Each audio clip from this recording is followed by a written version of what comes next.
I never knew until I was a teenager of the deep pain that my grandfather carried within him.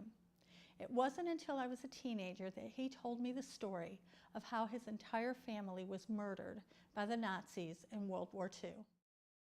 On numerous occasions, I watched my grandfather weep and sob as he described what was done to his family. My grandfather and my grandmother were born and raised in Monastir, Turkey. My grandfather left there in 1913 at the age of 13. He traveled the world and then came to the United States. My grandmother and her entire family came in 1913 as well. My grandfather, his mom, whose name was Bella, his dad, whose name was Joseph, and his 3 brothers all lived together in Monastir. But when my grandfather left, he left his entire family behind.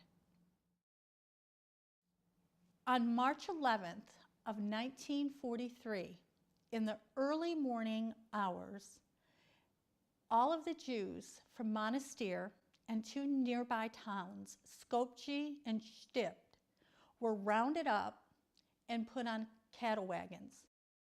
They were taken to a warehouse in Monopole, where they stayed for 11 days. The conditions were horrific. There was little food, few blankets.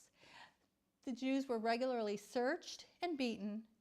They were taken to Treblinka II, which was an extermination camp.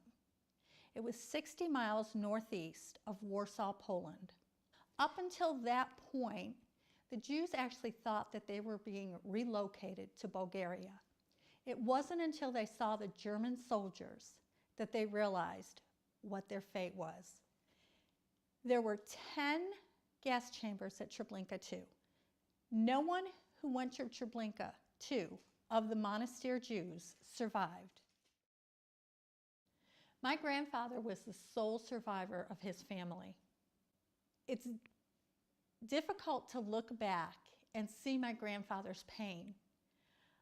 But I also have come to the realization that had my grandfather not left and come to America, neither I nor my children nor their future children would be alive.